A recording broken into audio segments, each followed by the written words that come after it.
Welcome to the Mighty Moles channel. It's the Mole Man. I've been thinking about the subject of how not to die alone. About the time of August, I met the most beautiful Chinese lady I've ever seen in my life, real briefly, for a brief conversation somehow. Her name was Ying from Baltimore, Maryland. And the subject of politics kind of flew by, and she said, "Well, I don't get into politics." And I said, "Well, that's terrific." I said, "Neither do I." I said, "My politics is just right there on the street in front of my house with the 4 or 5 great looking kids that are in the neighborhood." I said, some come from divided and broken families, and all they seek is validation, which every young person wants from the time they're old enough to talk. And I said, I give that to them. And I said, they're young enough, 10, 11, 12, to be my grandkids. And things are shared. I would never tell their parents. I'd never discuss with anybody. And I do not share anything that they've shared with me in confidence. I just don't do it. So there certainly is a pecking order in that group. And I just told Ying that I just think that that's one person that can come into somebody's life that, considered the ages, 50 years difference in these kids.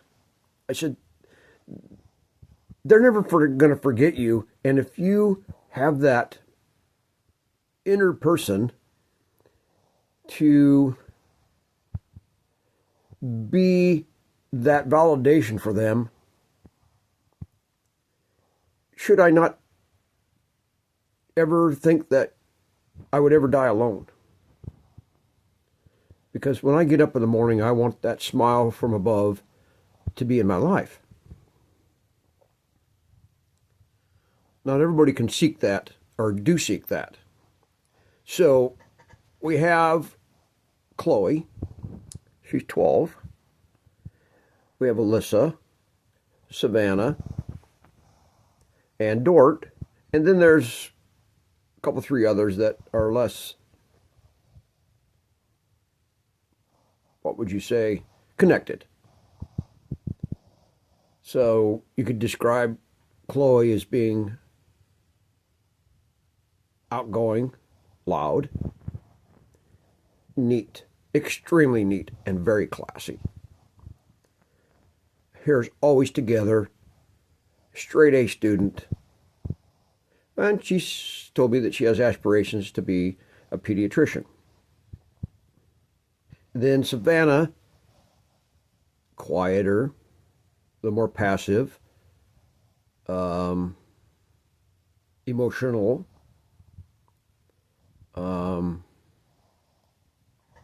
I don't know what her aspirations are, but I've seen her cry. At that age, people, girls, they get in emotional fights. Then Alyssa, she can't get enough Dr. Pepper, and I don't know much about her family orientation, so forth. And then Dort, seeking validation. He's 7.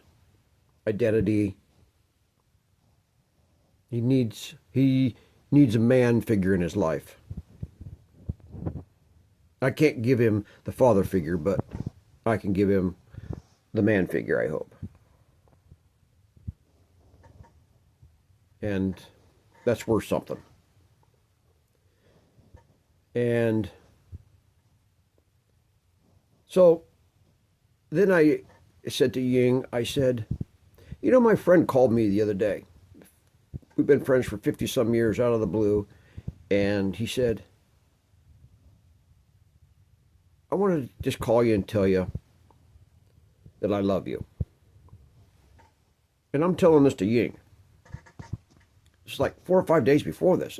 It kind of set me back a little bit. And said, thank you for being there when my dad died. And I held his dad's hand when he took his last breath. His dad was open home to me when I needed a safe place. So open up your heart. These kids need safe places. They come over to my porch. I don't know what they talk about, who they're fighting with, the boyfriend, who knows. My crush. That's what they say, my crush. Alyssa, my crush. And she just got this smile on her face. I mean, it's terrific. Identifying themselves, boys and girls, finding their way in life, sexual identity for themselves. And all of a sudden I had tears in my face when I'm talking to Ying. I didn't expect that. I don't know where that came from. And I said to Ying, I said, I'm real sorry. I said, I caught me in a vulnerable spot. And then I looked at her and I said, I don't want to die alone. And perfectly stranger, she looked at me and said, you won't die alone. So just think of what it takes for those that have passed your life and given your time, and not because I need validation, but because we all need, kids need direction. And if you have something from above that you could share that's worthy of some attribute, positive attribute, it would behoove you to withhold that from these cute kids in my neighborhood. So that's just something for anybody that views this channel to ponder and consider that we were once kids seeking out validation, and we had wants and needs that never were met. And then today, Chloe's face is glowing like a candle in a pumpkin, talking about her boyfriend did something nice, and she can't stop smiling. And I said, you know, that's the most wonderful feeling you'll ever have. From this point forward, to consider, sometimes we lose that. And that's something that you can't buy with money. So that's something good that happened today. And I guess I'm on the agenda to get them hash browns from McDonald's in the morning when they get to the school bus. I mean, what a great way to start your day. And then recently, in March, my uncle passed away of liver cancer. And we had such great conversations and laughs. And he didn't die alone. He made friends. And just think about that for a second. Consider our passage in life and the reputation you leave behind, friends and family. Some good, some bad, some not so good, and some really great. People have passed our lives that made great marks and made us make the next step forward. That's a wonderful feeling.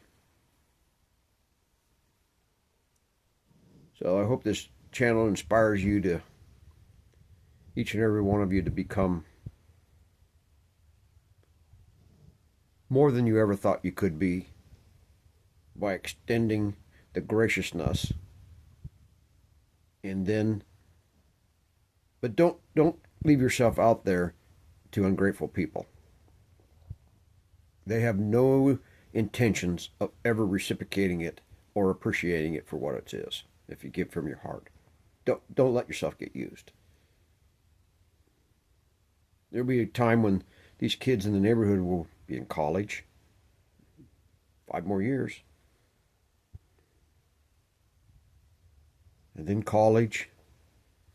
You know, they'll make the next step. Marriage comes that way. Family. And then they can say, you remember Mr. and Mrs. So-and-so came up, and you'll have that positive influence on kids today that just broken families and a couple, 2, 3 times married and divorced. Traumatizes kids. Give of your time and validate each and every kid and notice them when they walk by. That's all they want.